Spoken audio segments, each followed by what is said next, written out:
एक मछली गंदी है तो क्या सारे तालाब की मछली गंदी है? इस कहावत को क्या सही साबित करेंगे या गलत साबित करेंगे? और हिंदुस्तान की जितनी भी औरतें हैं क्या वो सारी ही गलत हैं? मैं मेरे आराध्य श्री लक्ष्मी नारायण को कोटि कोटि प्रणाम करती हूँ, मैं उनको कोटि कोटि नमस्कार करती हूँ।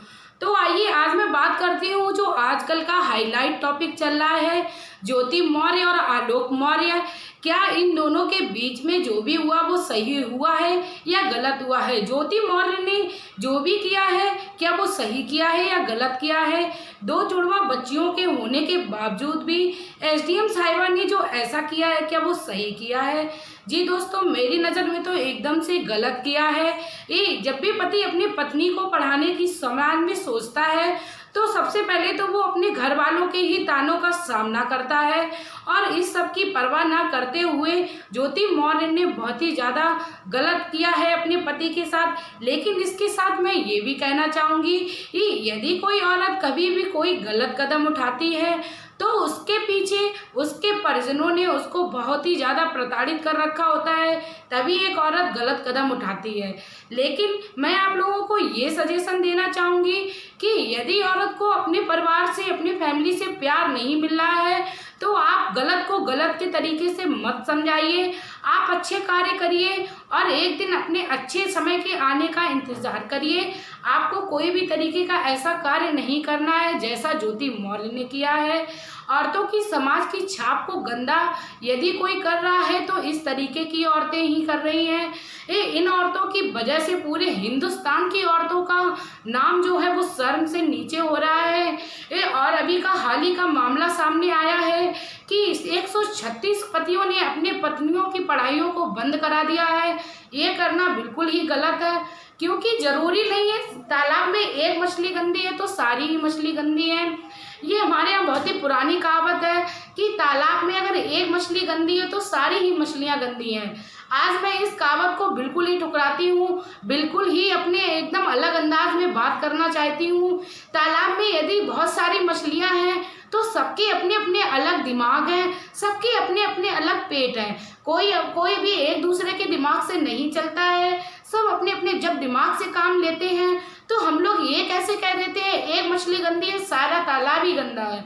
ये कहना बिल्कुल ही गलत है। और सबके अपने अपने पेट हैं, सब अपने अपने मुंह से खा रही हैं, सब अपना अपना दिमाग चला रही हैं। तो ये कहना कहाँ से उचित होगा कि तालाब में यदि एक मछली गंदी है तो सारा तालाब ही गंदा है? तो आज मैं इस कहावत की बिल्कुल ही निंदा करती हूँ और मैं इसके खिलाफ हूँ। और ये कहना चाहूँगी कि ज्योति मौर्य एसडीएम साहिबा के ये चलते आप लोग अपनी पत्नियों के साथ बुरा व्यवहार ना करें। उनकी 2 बच्चियां थी फिर भी उन्होंने ये गलत कार्य किया। मैं भी इसका विरोध करती हूँ, ये कार्य उनको नहीं करना चाहिए था। यदि ज्योति मौर्य के परिजनों ने उनको बहुत ही ज़्यादा ठुकराया है, बहुत ही ज़्यादा प्रताड़ित किया, तो ज्योति मौर्य को जब वो इतनी बड़ी अधिकारी थी तो उनको अपने साहस से काम लेना चाहिए था, अपने दिमाग से काम लेना चाहिए था। लेकिन उनको ये गलत तरीका बिल्कुल भी अपनाना नहीं चाहिए था, क्योंकि उनके पास 2 बेटियां भी थी। 2 बेटियों का सहारा पूरा जीवन काटने के लिए बहुत ही है। इन जैसी औरतों को ये सोचना चाहिए जब एक पति ने हमें सारे समाज के सामने अपनाया है, वो हमको अपना नहीं पा रहा है, वो हमको अपना प्यार नहीं दे पा रहा है, तो दूसरा आदमी क्या मुझे खाक प्यार देगा? ये सोच हर अगर स्त्री की हो जाए तो ये समाज में गंदे कार्य होना बंद हो जाए। लोगों की जो सोच है औरतों के लिए वो पहले से ही बहुत गंदी है। तो अब ये इन तरीके की औरतें हमारी छाप को और भी ज़्यादा गंदा कर रही हैं। यदि पति हम पत्नियों को पढ़ाते हैं तो उनके पीछे बहुत ही ज़्यादा उन लोगों का भी साहस छुपा होता है जो वो अपने परिजनों को दिखाते हैं और अपनी पत्नी के लिए स्टंट लेते हैं। काश ये पत्नियां ऐसा सोचें कि हमारा पति कितनी ही मेहनत कर रहा है और उसने अपनी समाज की चिंता न करके पत्नी को सहारा दिया है। तो जब से ये ज्योति मौर्य वाला केस हुआ है तब से ये हिंदुस्तान के सारे पतियों ने अपनी पत्नियों को एक ही तराजू में तौलना चालू कर दिया है। जबकि सत्य बात तो ये है, जब भी हम लोग सब्जी मंडी में सब्जी खरीदने जाते हैं तराजू एक होता है, लेकिन उसमें रखी सब्जियों का साइज सबका अपना अपना अलग होता है। सबकी अपनी अपनी अलग अलग क्वालिटी होती है, सबकी अपनी अपनी अलग गुणवत्ता होती है।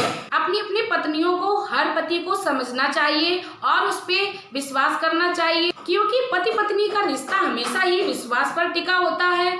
यदि आप कुछ उनके साथ गलत करेंगे तो फिर पत्नियां मजबूर होकर और दुखी होकर ही कुछ गलत कार्य करती हैं। इसीलिए प्लीज मैं समाज के सारे पतियों से एक विनम्र गुजारिश करना चाहूंगी कि आप अपनी पत्नियों के साथ भूल कर भी कोई गलत कार्य ना करें, क्योंकि पत्नियों के लिए सिर्फ और सिर्फ यदि उनका कोई होता है तो पति होता है। तो आप लोग प्लीज अपनी पत्नियों के साथ गलत व्यवहार ना करें, क्योंकि समाज में कई सारे लोग हैं, सबका अपना अपना अलग अलग दृष्टि है। इसीलिए आप प्लीज समाज को गंदा ना करें अपनी इस धारणा से। और इसके साथ ही मैं औरतों से ये भी कहना चाहूँगी, आप खूब पढ़िए लिखिए, अपना नाम रोशन करिए, लेकिन यदि हम लोग अपना नाम रोशन कर रहे हैं, यदि ससुराल में हमें किसी ने छूट दे रखी होती है ये सब करने के लिए, तो वो सिर्फ और सिर्फ एक पति होता है, जिसके कारण हम लोगों को इतनी सारी छूट मिलती हैं। तो आप अपनी जीवन को आगे बढ़ाते हुए अपने पति के मान सम्मान का भी ख्याल रखिए, क्योंकि पति का मान सम्मान हम लोगों के लिए सर्वोपरि है।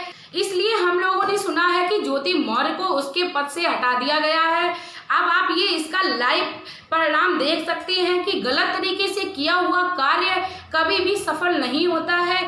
इसीलिए यदि कोई आपके साथ गलत कर रहा है तो आपको उसको गलत तरीके से नहीं समझाना है, आपको अपने साहस और अपनी बुद्धि के साथ उसको वो सामना करना है, ना कि गलत तरीके से।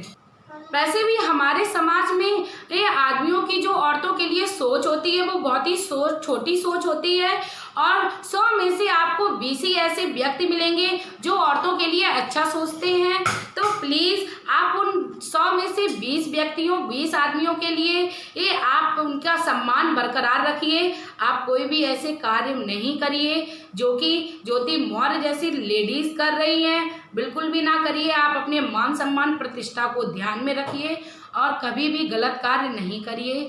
यदि दोस्तों आप लोगों को मेरा ये सुझाव अच्छा लगा हो तो प्लीज़ आप लोग मेरे चैनल को सब्सक्राइब कर लो, वीडियो को लाइक कर दो, और मैं बहुत सारे अच्छे अच्छे उपाय और मोटिवेशनल आइडियाज़ लेके आती रहती हूँ अपनी वीडियोज़ में। तो प्लीज़ आप लोग मेरी वीडियोज़ पर हमेशा ही विजिट करते रहिए। अपना प्यार और सपोर्ट, अपना कीमती समय देने के लिए धन्यवाद।